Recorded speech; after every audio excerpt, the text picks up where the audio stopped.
हम आपको बहार नस्तालिक चैनल में खुशामदीद कहते हैं। आप अपनी और अपने बच्चों की खूबसूरत उर्दू इंग्लिश लिखाई के लिए और अपडेट रहने के लिए बहार नस्तालिक चैनल को सब्सक्राइब करें और घंटी का बटन दबाएं। शुक्रिया। बिस्मिल्लाहिर्रहमानिर्रहीम। आज बहार नस्तालिक में हम फ़े के साथ मीम लिखेंगे। पिछले सबक में हमने फ़े के साथ लाम लिखा था। पिछले सबक से प्लेसिंग बनाते हुए हम देखते हैं कि जहाँ पे लाम को ख़त्म किया था, यहाँ से एक कत सीधे रुख पर ऊपर और यहाँ से आधा कत लाइन पे पीछे आने के बाद 2 और सवा 2 कत पे हमने एक नुक्ता लगाना है। प्लेसिंग कैसे निकाली कि लाम जो ख़त्म हुआ, इससे अमूदी रुख पर, खड़े रुख पर एक कत लाइन पे आ गए, लाइन पे आधा कत पीछे आ गए और सवा 2 कत सीधे ऊपर चले गए और नुक्ता लगा लिया। और ऊपर से अगर देखें तो ये लाइन से तकरीबन एक कत जो है वो नीचे हम नुक्ता लगा लेंगे। अब 2 अंदाजे हो गए। नीचे कलम की नीचे वाली नोक के नुक्ते पे रखते हैं, एक ये अंदाज़ा, और दूसरा ये कि कलम की ऊपर वाली नोक को हम लाइन पे रखते हैं टेढ़े रुख पर और फ़े की शक्ल बनाते हैं।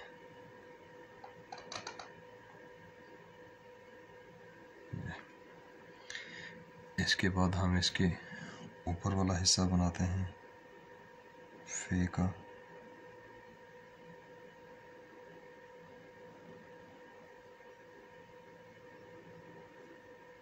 ये एक छोटा सा लफ्ज़ है फ़े और मीम। इसमें बहुत वजाहतें हैं। मैं भी उन वजाहतों को वजाहत के साथ बयान करूँगा। आप देखिएगा। अब ये देखें, फ़े के साथ ये हम मीम जोड़ेंगे।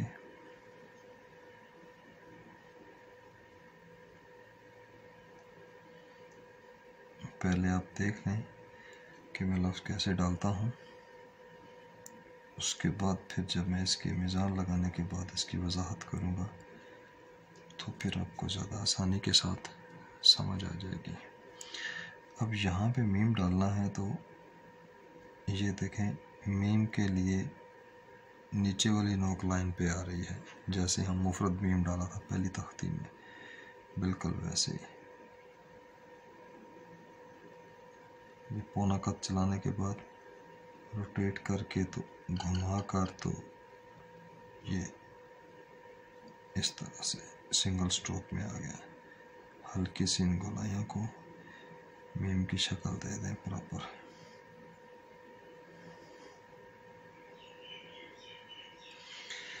अब यहाँ से मीम का अलिफ ड्रा करना है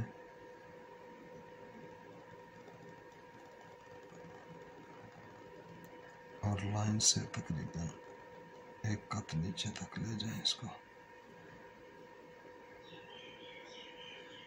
ये फ़े मीम हो गया।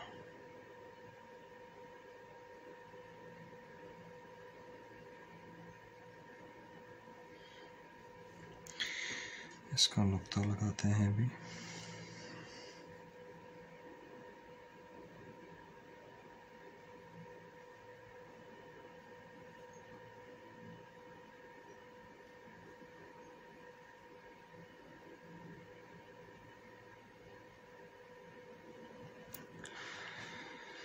अब देखें, मिज़ान इसका इस तरह से तो ये एक ही कत है और हाइट इसकी 1.5 कत फ़े की। और यहाँ से अगर इसको मेजर करें फ़े की शक्ल से, ये जो फ़े की शक्ल है, गोलाई है, यहाँ से अगर इसको मेजर करें तो ये सवा कत में आ रही है। ये मीम की जो ये शक्ल है यहाँ तक, ये देखें, एक कत और थोड़ी सी ऊपर तक सवा कत ये आ रही है। और अगर यहाँ से इसको मेजर के जहाँ पे ये फ़े से कमर बनाई हमने, तो इससे मीम का ये जो ऊपर वाला सिरा है ये भी सवा कत में ही आ रहा है, ये और ये भी सवा कत में आ रहा है। उसके बाद जो मीम का अलिफ है वो 5 कत उसी तरह से लाम के अलिफ की तरह।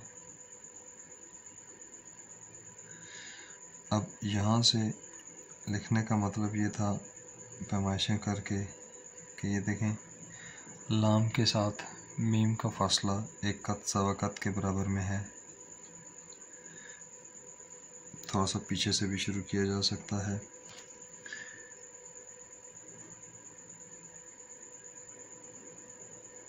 ये इसका मीज़ान हो गया। अभी देखिए कि इसमें जो ख्याल रखना है ये लफ्ज़ डालने के लिए, वो किन किन बातों का ख्याल रखना है। सबसे पहले तो ये देखें कि जब हम फे की ये शक्ल बनाएंगे, ये हमने फे की शक्ल बनाई। अब मीम को नीचे लाने के लिए ये जो फे का ये वाला किनारा है, हम इससे बाहर नहीं जाएंगे। ये जो इधर मद बनाएंगे, अब साथ बनाएं, नीचे दूर करके बनाएं, क्लोज करके बनाएं, दरमियान एवरेज बनाएं, दरमियान यहाँ से लटका कर बनाएं, कितने दूर बनाएं।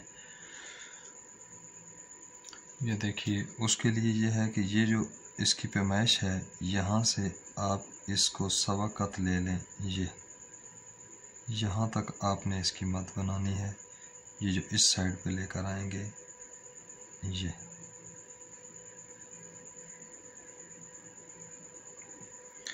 तब जाकर ये अपनी मीज़ान में और शक्ल में खूब लगेगी। और यहाँ पे आप देखें ये जो बाहर से आ रही है, ये यहाँ से टर्न होती हुई इधर आनी चाहिए, और ये जो अंदर से आ रही है, ये आ रही है, इसको यहाँ से ये बाहर से आना चाहिए नीचे से, और यहाँ पे होना चाहिए। और ये हिस्सा जो है, ये एक पूरी शक्ल है। मैं आपको बताऊं, ये पूरी शक्ल है। इसको ऐसे बनाते हैं, यूँ समझ लें कि ये पूरी शक्ल है, मैं बनाने लगा हूँ, पूरी कलम से बनाने लगा हूँ। ये देखें इसका रुख यहाँ से यहाँ तक मोटी बराबर चल रही है, यहाँ से उधर से आ रही है, यहाँ से इधर से आ रही है। ये पूरी एक रिदम है। लेकिन यही चीज़ हमने यहाँ पे नोक के साथ बनानी है और पूरी नज़र आनी चाहिए। ये जब इसका ये वाला रुख आ जाएगा तो कलम का रुख भी ये नहीं होगा, यहाँ पे कलम का रुख थोड़ा सा खड़ा हो जाएगा, यानी कि इस रुख से थोड़ा सा खड़ा हो जाएगा। इसी रुख पे नहीं रहेगा कि इसी से अब मीम बना दें, ये भी गलती हो जाती है। थोड़ा सा खड़ा रुख आ जाएगा। और यहाँ से आपने ये लाइन है तो ये कितना गिराना है नीचे देख लीजिएगा कि आपने ये पौने कत पे बनाना है। अगर इस तरह से मैयर करूँ तो देखें ये थोड़ा सा मेरा कत बाहर निकल गया, तो पौने कत में आपने इसको बनाना है। और फिर जिस डायरेक्शन पे ये आया उससे थोड़ी सी टेढ़ी कलम कर लें, थोड़ी सी टेढ़ी भी कर लें, थोड़ी सी नीचे कर लें, और इसको फिर ये मद बनाएं और इसमें से गुजारें। ऊपर वाली नोक इस ये जो कत लगाया था इसके नीचे से यहाँ से गुजारनी पड़ती है।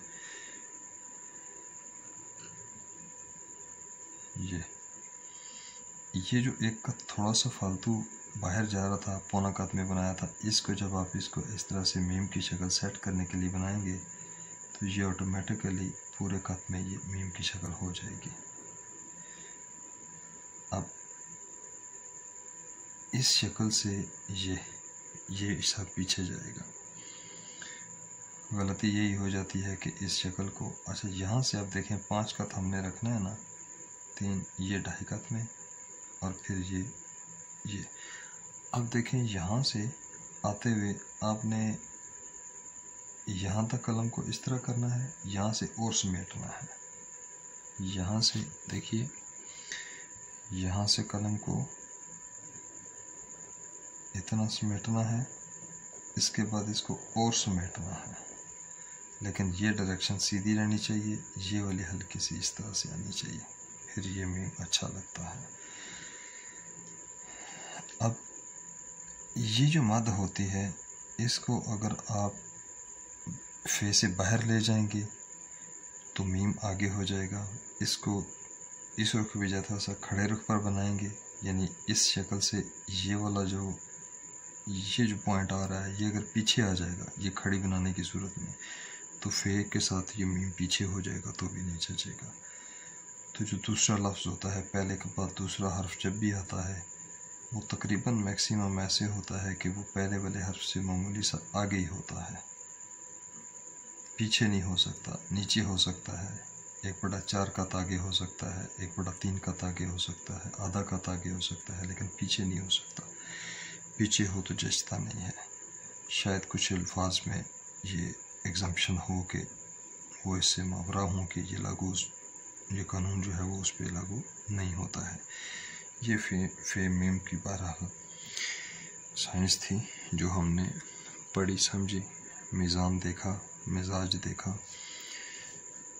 तो आपको अगर बहार नस्तालीग चैनल से फ़ायदा हो रहा हो तो आप इसे सब्सक्राइब करें, घंटी का बटन दबाएं लेटेस्ट वीडियोस के लिए, और इसकी सारी वीडियोस को आप लाइक करें, शेयर करें, ताकि जितने दोस्त अहबाब हैं वो इनसे मुस्तफ़ीद हो सकें।